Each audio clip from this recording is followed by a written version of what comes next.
Bismillahirrahmanirrahim. Assalamualaikum warahmatullahi wabarakatuh. Waalaikumsalam warahmatullahi wabarakatuh. Semangat pagi. Pagi. Tetap semangat. Alhamdulillah ya. Alhamdulillah rabbil alamin. Assalatu wassalamu ala asrofil anbiya'i wal mursalin Sayyidina Muhammadin wa ala alihi washabihi ajma'in. Amma ba'd. Baik, pada pagi hari ini pertemuan kita yang ke-7 ya, artinya materi kita mengenai sistem pariwisata ya. Pada pertemuan lalu kita sudah belajar sistem pariwisata yang berfokus kepada daerah penghasil wisatawan ya. Tipologi, motivasi, faktor pendorong, karakteristiknya sudah kita pelajari ya. Maka sekarang kita berpindah kepada destinasi wisata ya. Oke, seperti yang sudah kita pelajari sebelumnya ya, bahwa dalam model sistem pariwisata terdapat 3 elemen ya. First elemen yaitu traveler destination, artinya daerah penghasil wisatawan ya. Disinilah elemen yang pertama ya, karena wisatawan merupakan salah satu unsur kunci dalam membentuk ilmu pariwisata ya.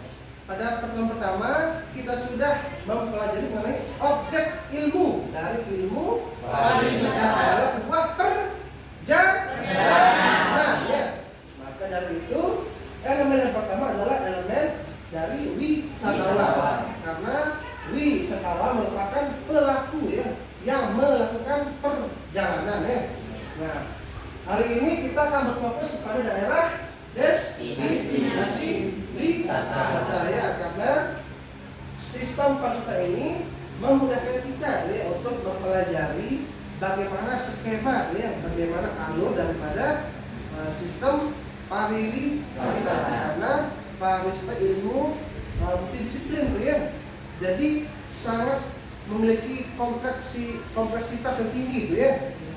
Jadi sistem ini dapat memudahkan kita dalam memahami itu ya, oke? Nah, pertemuan minggu lalu masih ingat? Ya. Oke. Kembali ke sini, daerah penghasil wisata memiliki banyak faktor. Yang pertama ada motivasi wisatawan, oke? Yang pertama adalah jadi ada wisatawan yang ingin mengunjungi destinasi dalam rangka untuk mencari ketenangan ya, dan relaksasi ya. Artinya dia ingin escape ya, keluar dari rutinitas sehari-hari. Yang kedua, ada wisatawan yang sengaja datang ke destinasi untuk learning something ya, mendapatkan experience baru ya. Karena semakin tinggi tingkat pendidikan wisatawan, semakin tinggi pula rasa penasaran dia ya untuk mempelajari sesuatu ya. Yang ketiga,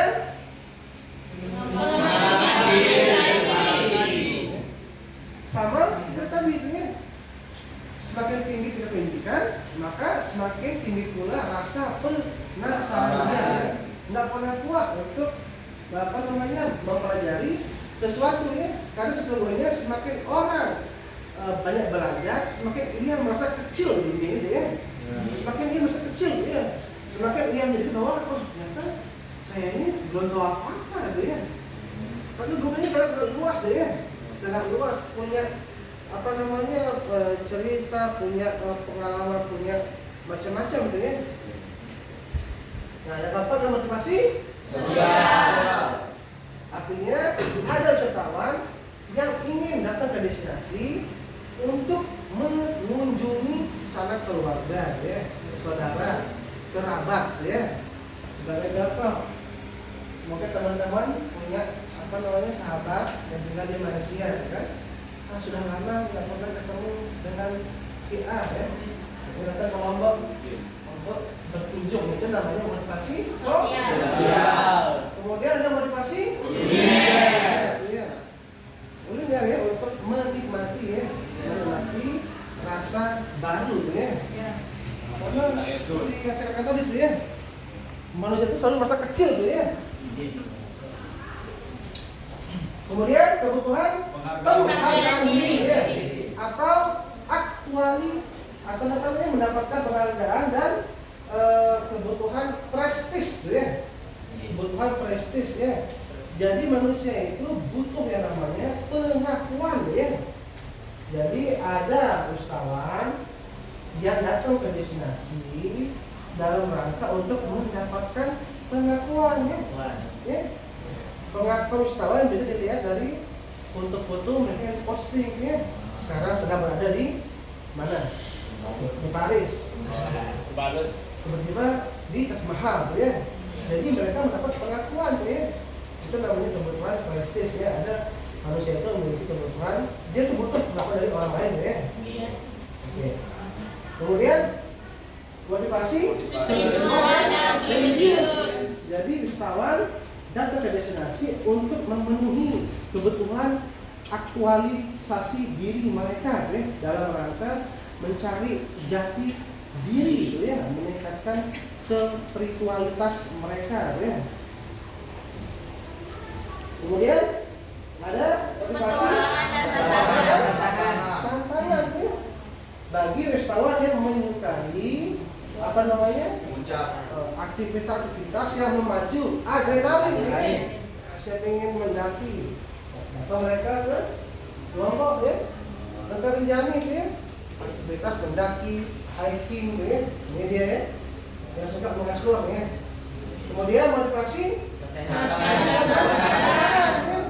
Ada wisatawan yang datang berkunjung ke destinasi dalam rangka untuk mendapatkan apa namanya kesehatan raga ya. Contoh aktivitas wellness tourism ya. Di Kuta itu ada ya, apa namanya aktivitas yoga, meditasi itu ya. Ini dia ya. Kemudian ada motivasi budaya dan sejarah. Ini jelas ya, datang untuk mempelajari bagaimana budaya yang dimiliki oleh masyarakat setempat gitu ya. Nah, oke, ini sekilas sepintas untuk mengulas pertemuan yang minggu lalu. Nah, fokus kita sekarang adalah ini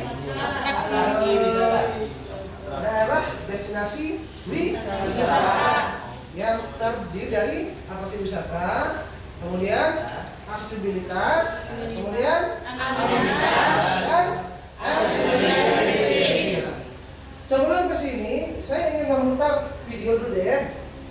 Oke, sebagai ilustrasi ya. Kita simak sama-sama ya.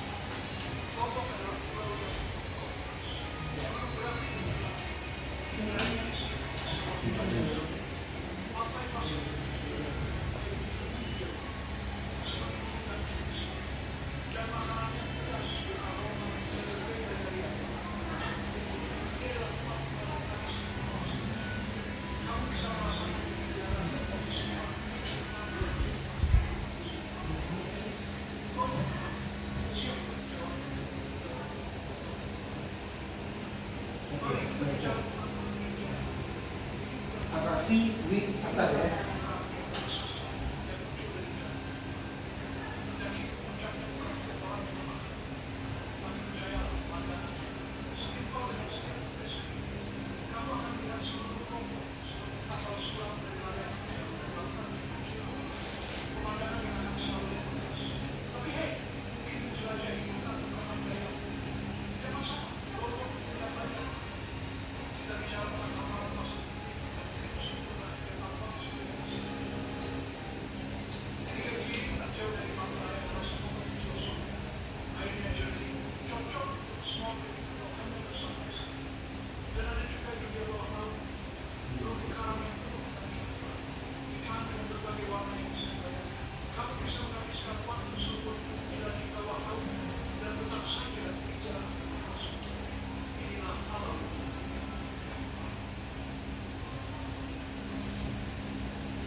aksesibilitas ya.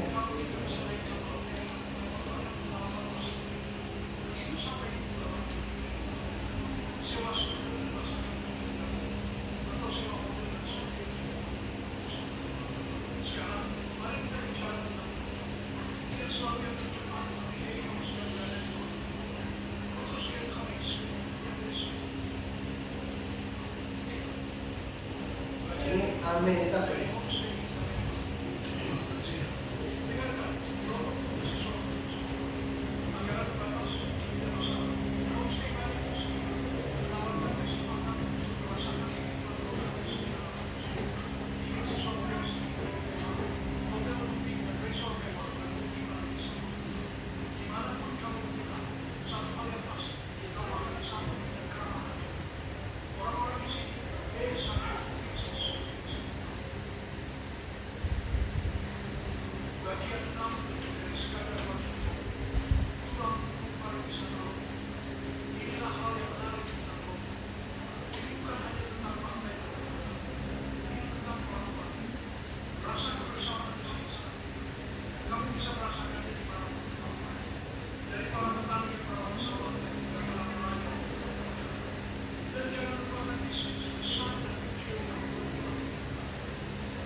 Oke, kita kembali ke materi ya.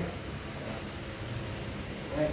Tadi itu adalah video yang mengulas tentang bagaimana kemudian yang namanya 4A itu atraksi wisata, aksesibilitas, amenitas, dan ancillary itu sangat mempengaruhi ya bagaimana kemudian bisa menarik kunjungan daripada wisatawan. Nah, sekarang coba kita bedah satu per satu ya.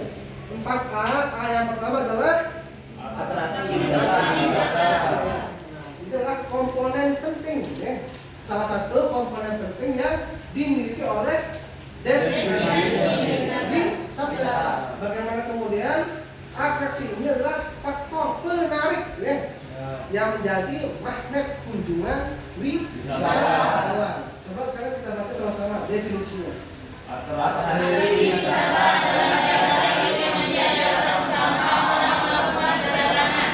Atraksi bisa berupa keindahan alam, pantai, gunung, taman nasional, situs budaya, sejarah,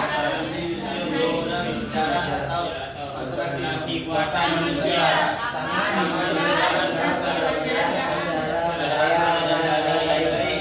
Oke, jadi kesimpulannya adalah atraksi merupakan daya tarik yang menjadi alasan utama orang untuk melakukan perjalanan. Artinya atraksi memiliki keunikan ya, memiliki daya tarik, memiliki ciri khas ya, yang mampu menjadi magnet kunjungan bagi wisatawan. Tentu seperti video tadi bahwa Pulau Lombok memiliki ragam atraksi wisata ya, baik dari alam, budaya maupun buatan ya.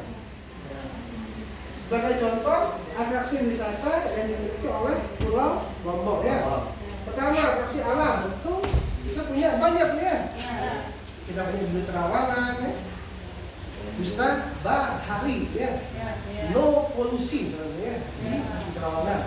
Gili Gondo ya, sama wisata bahari ya, kita wisatawan bisa menikmati ragam ekosistem bawah lautnya ya melalui aktivitas snorkeling ya. Kemudian kita punya dari budaya kain ya, yang menjadi ciri khas culture Sasak di Lombok ya. Kemudian kita punya aktivitas buatan tangan manusia ya. Ada IC, ada museum ya. Nah, jadi itu adalah bagian daripada atraksi wisata ya, yang diharapkan mampu untuk menarik kunjungan wisatawan ya. Karena kalau nggak ada atraksi, apa yang bisa membuat menarik untuk wisatawan yang datang ya. Ya kan? Ada something yang menarik dulu ya. Wah, saya ingin ke Lombok, ingin ke Gili, mau snorkeling ya. Karena kembali ke permintaan tadi ya, bahwa ada wisatawan yang ingin ke destinasi dalam rangka untuk memenuhi motivasi dia ya. Contoh, motivasi relaksasi ya kan? Maka kemudian dia akan memilih destinasi yang sesuai dengan kemauan dia. Saya ingin relaksasi, nonton Gili, duduk di pinggir pantai ya, berpemandangan snorkeling itu bisa merelaksasi kebutuhan dia. Kemudian kita contoh mempelajari budaya dan sejarah. Maka kemudian dia datang untuk melihat bagaimana proses pembuatan kain tenun yang ada di Sade, misalkan ya. Kemudian misalkan untuk memenuhi kebutuhan spiritual dan religius ya. Maka kemudian wisatawan akan datang ke Islamic Center yang ada di Lombok ya. Nah, ini adalah contoh bagaimana kemudian 4A yang pertama itu attraction itu mampu mempengaruhi kunjungan wisatawan karena disinilah destinasi menyediakan penawarannya ya. Permintaan di sini ketemu dengan penawaran ya. Permintaannya untuk mendapatkan relaksasi, maka Lombok sebagai destinasi menyediakan penawaran. Ya, ke Lombok kita punya di Terawangan, ya. Kalian bisa relaksasi di sini, ya. Ayo datang ke Lombok, kita punya banyak ragam budaya ya, baik yang dipentaskan ya, ataupun tidak ya. Oke, paham ya di sini ya? Any question? Mengenai attraction? Pertanyaan? Tidak ada. Oke, kita next ya. Ke yang kedua ya, yaitu aksesibilitas. Bisa kita baca sama-sama. Kemudahan dalam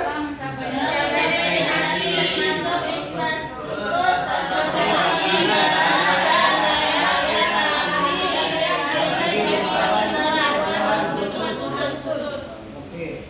Setelah tadi salah satu komponen pendukung penting adalah attraction, komponen penting yang kedua adalah aksesibilitas, yaitu bagaimana kemudian wisatawan bisa mendapatkan kemudahan untuk mencapai destinasi wisata. Maka kemudian destinasi wisata harus menyediakan bagaimana sistem transportasi ya, saya gambarkan di sini ya.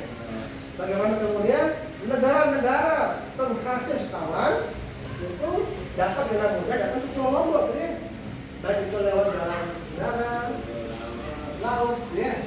Nah, kemudian yang tak kalah penting juga bagaimana kemudian destinasi itu dapat memberikan jaminan keamanan dan keselamatan bagi wisatawan yang datang ke Pulau Lombok ya. Kemudian penting untuk memastikan bahwa ada wisatawan yang berkebutuhan khusus. Ini juga penting untuk disediakan ya.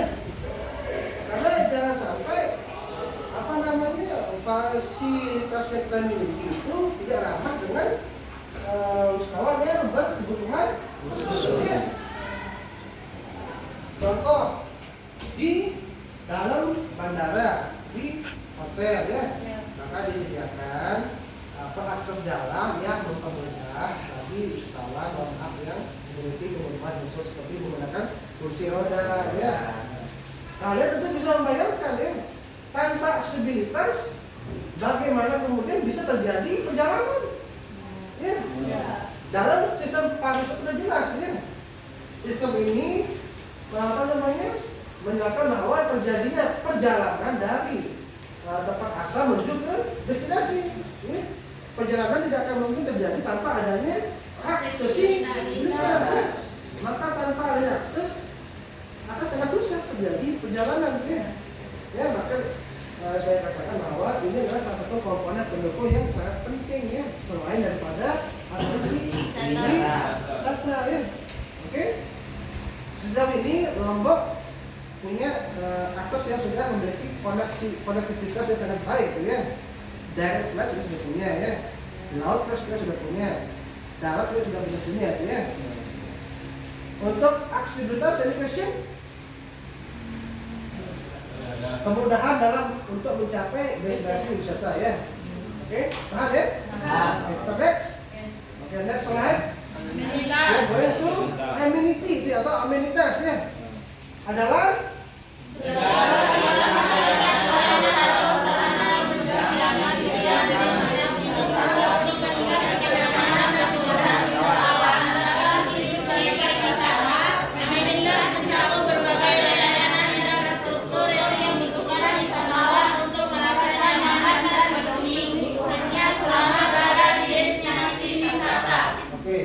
komponen 4A yang berikutnya yaitu adalah amenitas, artinya segala fasilitas, layanan atau sarana penunjang ya yang disediakan oleh destinasi wisata untuk memenuhi kebutuhan daripada wisatawan ya.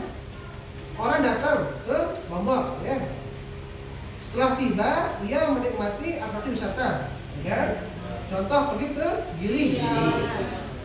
Setelah tiba di Gili, lalu apa yang menjadi kebutuhan wisatawan itu harus dipenuhi ya. Contoh kebutuhan yang paling gampang apa? Makanan minum ya. Gimana orang makan minum kalau kita nggak sediakan ya kebutuhannya ya? Ya kan? Kemudian ada yang namanya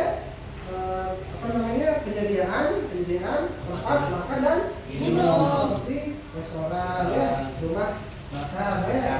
Itu salah satu upaya kita sebagai tuan rumah dalam menyediakan kebutuhan wisatawan ya. Setelah ia terpenuhi makan dan minum, kira-kira apa lagi yang dibutuhkan mereka? Tempat tidur ya. Ya kan? Kalau mungkin dia datang dari Eropa misalkan ke Lombok ya. Kan kamu dia pulang kan? Karena jadwal flight itu sudah diatur ya. Maka kemudian destinasi harus menyediakan akomodasi penginapan ya untuk wisatawan ya. Kemudian yang tak kalah penting, fasilitas yang ada di dalam destinasi wisatanya. Fasilitas yang ada di dalam destinasi seperti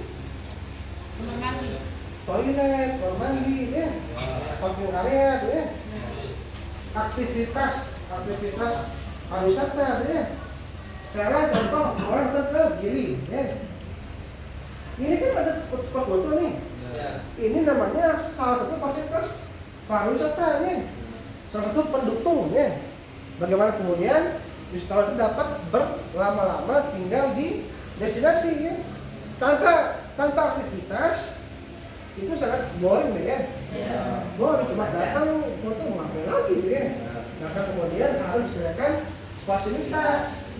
Oh, di Gili kita bisa snorkeling, diving ya, water sport ya, kano, bandana, apa namanya?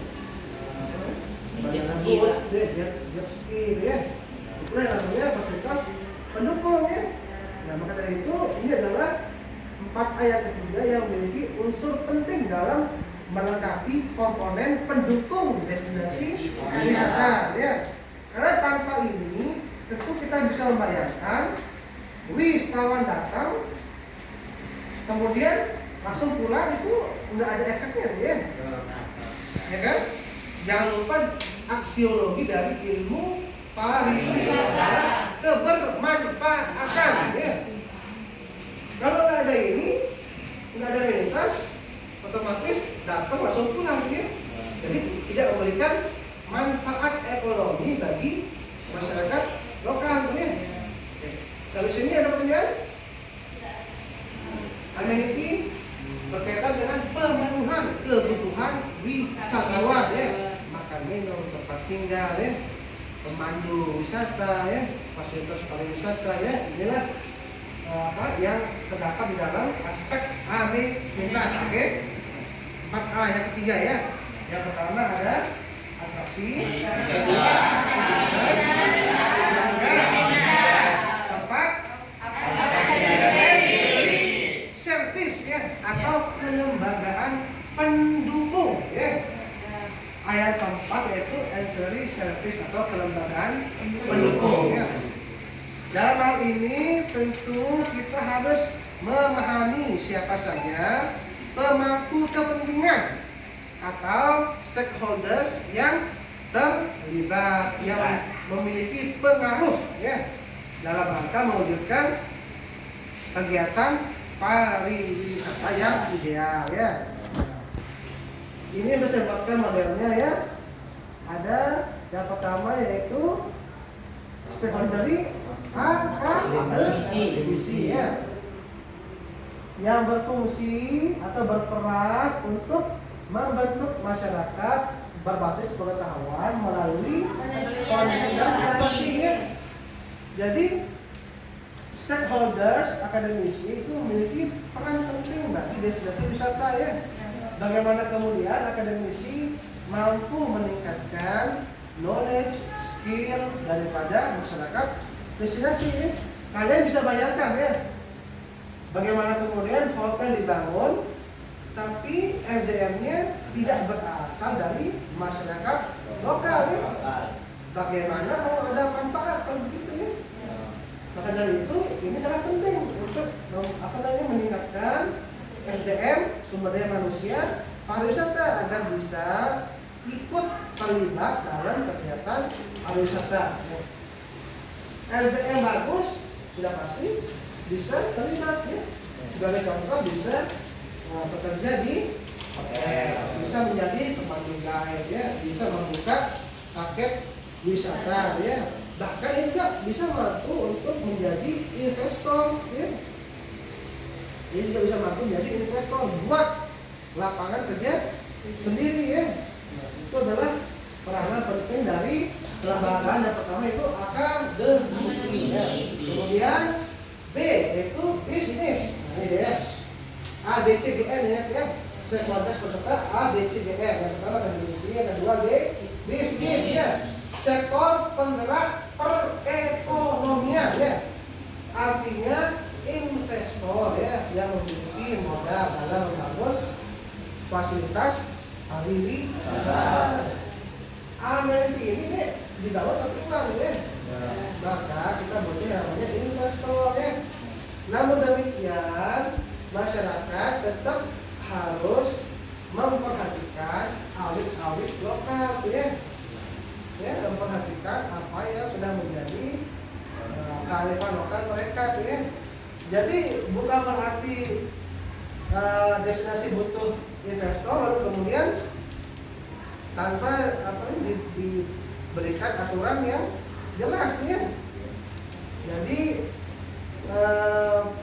idealnya destinasi itu mencari investor yang pro terhadap green tourism ya. Jadi silahkan bangun hotel, jelas amdalnya bagaimana ya, limbahnya dibuang kemana ya, berapa persen ketersediaan untuk tenaga kerja lokal ya. Karena jangan sampai dari bangun hotel tapi tenaga kerjanya bawah semua ya. Jadi kita butuh investor tapi dengan aturan-aturan yang ideal ya. Jadi saling menguntungkan ya. Bukan bersifat oportunis juga ya, tapi jangka panjang ya. Oke, itu peran dari investor ya.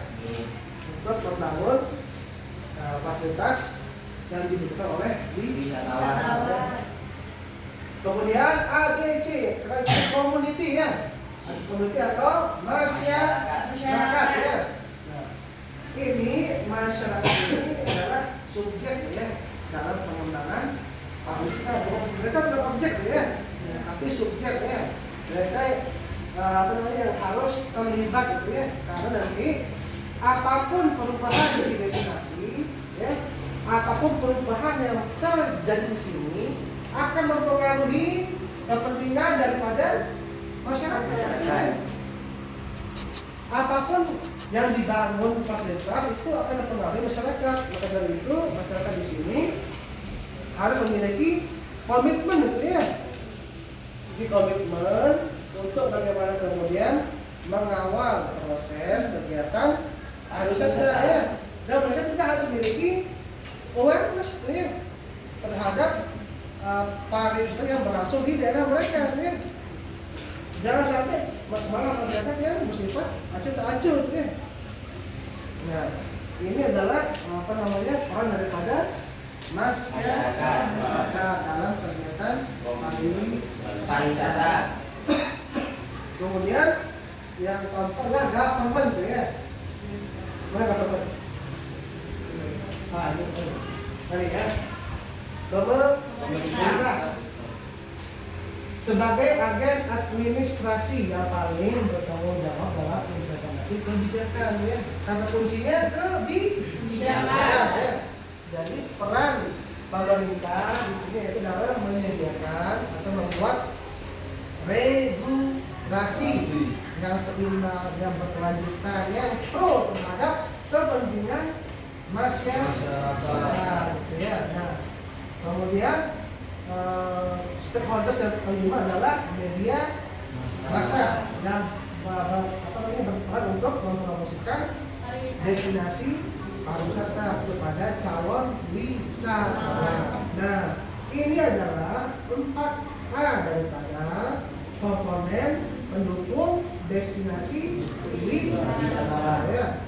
Destinasi wisata itu agar bisa ideal ya, maka harus memiliki 4 tadi. Yang pertama adalah atraksi wisata, yang kedua destinasi wisata, yang ketiga yang keempat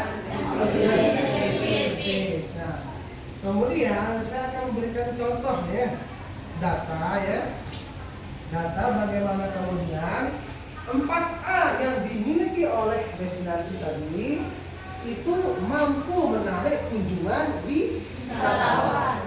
Ini adalah data dari Kementerian Pariwisata ya. Pada bulan September 2024 terjadi kunjungan wisatawan mancanegara sebanyak 1.279.258 orang ya. Pada bulan September ya. Jadi bagaimana kemudian 4A yang kita miliki tadi ternyata mampu menarik kunjungan wisatawan. Contoh pada bulan September angkanya segini ya.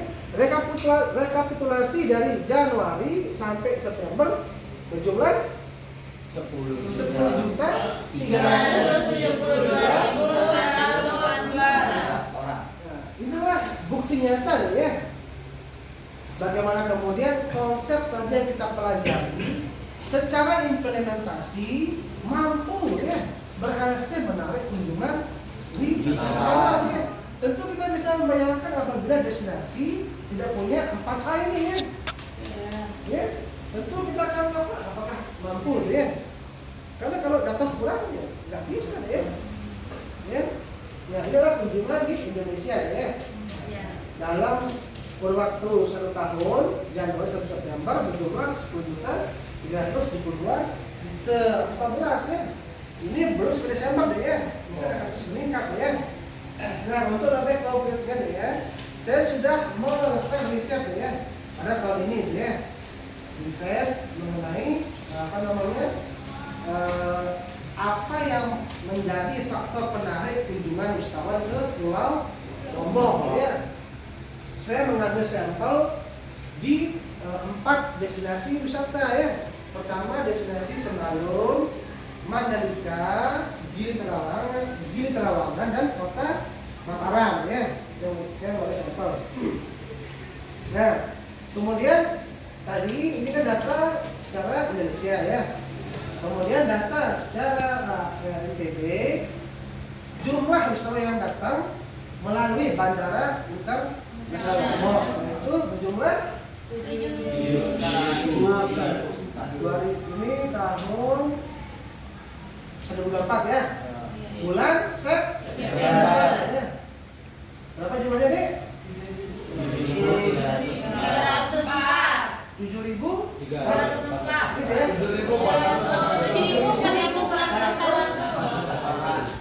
Ini ya, jumlah wisatawan mancanegara. Jadi dari sekian ini, ini kita menjumlah bulan September yaitu 7.400 orang ya. kemudian apa namanya ini apa namanya klasifikasi asal daripada wisatawan ASEAN, Eropa, Oseania dan Amerika, Amerika Tengah dan Tengah ya. Nah ini adalah wisatawan mancanegara, yaitu berjumlah 1.343 orang. berarti sangat banyak ya kunjungan wisatawan domestik itu ya. Berarti kita punya PR ya, punya PR dalam rangka menarik calon wisatawan dari mancanegara. Nah ini adalah data deh ya, berdasarkan hasil riset yang saya lakukan ya. Saya menyebar kuesioner kepada 200 wisatawan yang saya ambil datanya secara insidental atau acak ya. Saya mendapatkan data bahwa apa namanya dek, tipologi dari wisatawan yang saya temui itu berasal dari negara ya, ada Amerika, Argentina,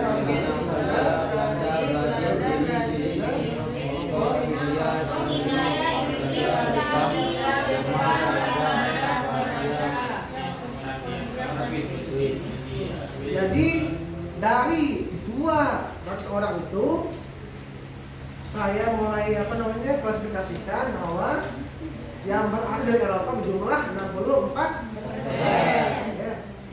Asia 17%, Australia 2%, Amerika 4% ya. Ini adalah menjadi bukti pendukung ya bagaimana kemudian destinasi Lombok itu diminati oleh wisatawan ya. Kemudian ini yang dari Nusantara ya, didominasi oleh dari Jawa. Oke.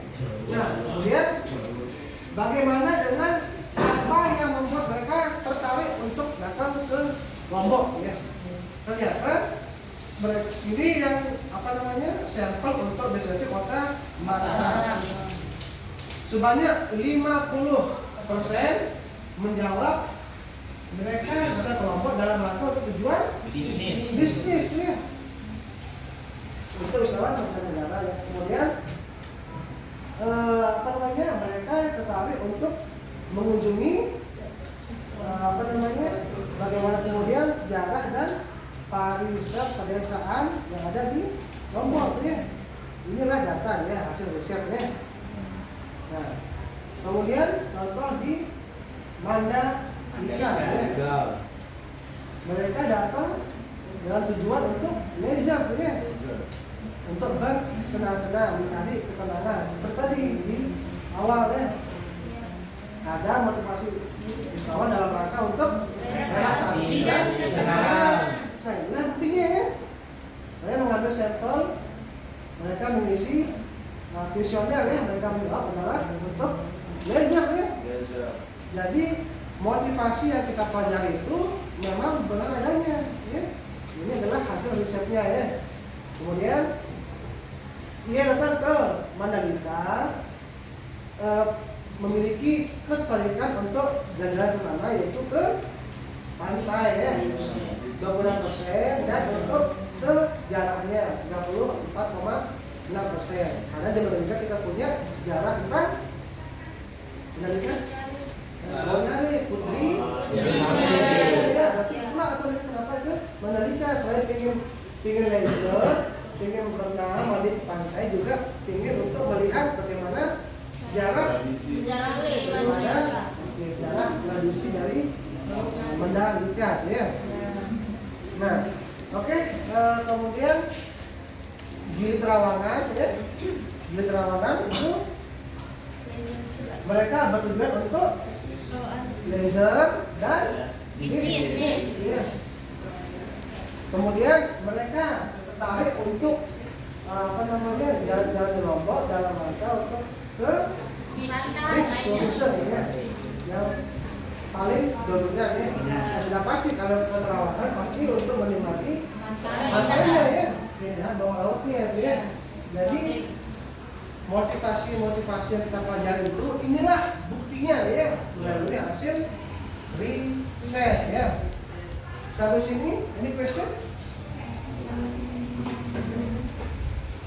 Ada pertanyaan mengenai komponen pendukung destinasi wisata?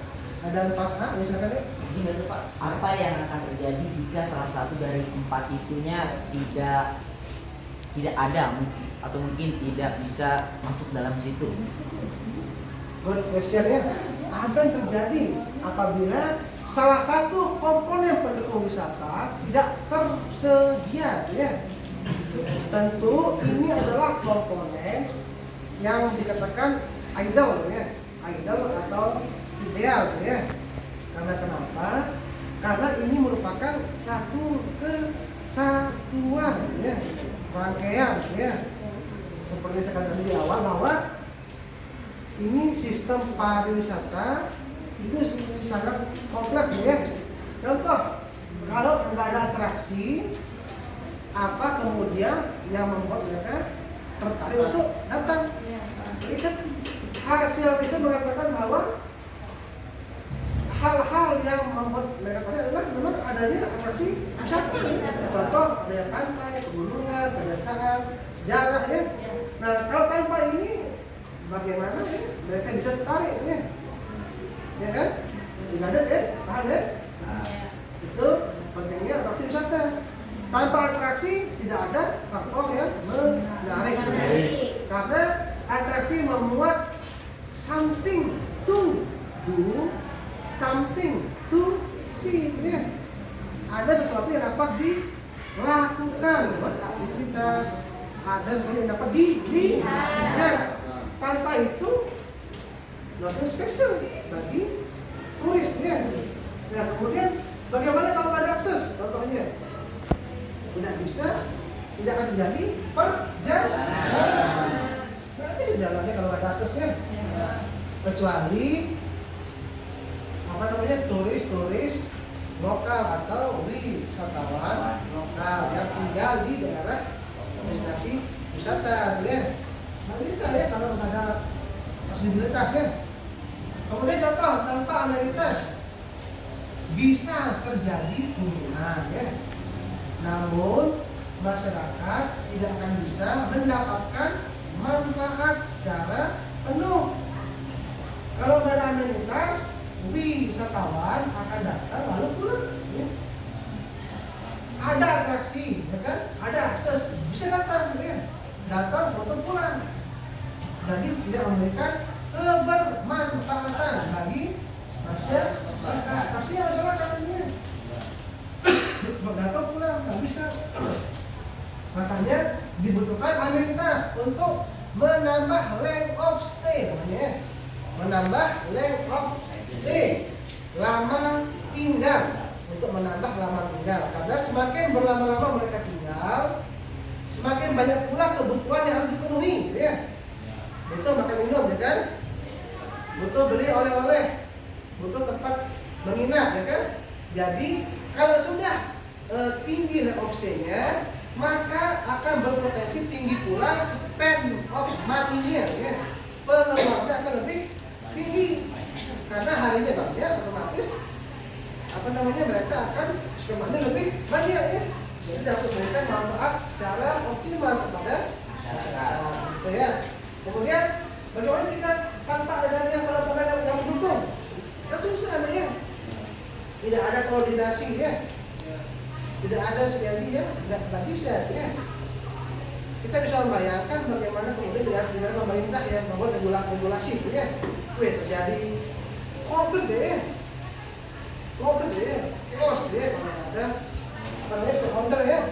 Nah, itu adalah untuk menjawab pertanyaan bagaimana kemudian jika salah seperti tidak ada yang makanya saya katakan ini adalah kondisi idealnya komponen pendukung yang harus dimiliki oleh destinasi wisata. Any else? One more? Any question? Ada pertanyaan? Apakah sudah sangat jelas? Jelas, Pak. Baik.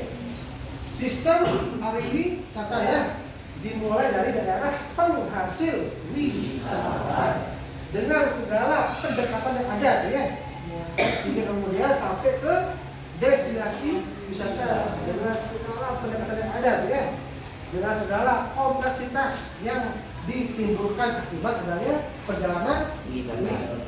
Inilah pertemuan mengenai sistem pariwisata yang berfokus kepada destinasi wisata. Kalau tidak percaya kita tutup aja ya. Oke? Baik, kalau begitu cukup sampai di sini ya. Karena di sana ia telah bahagia dengan orang lain.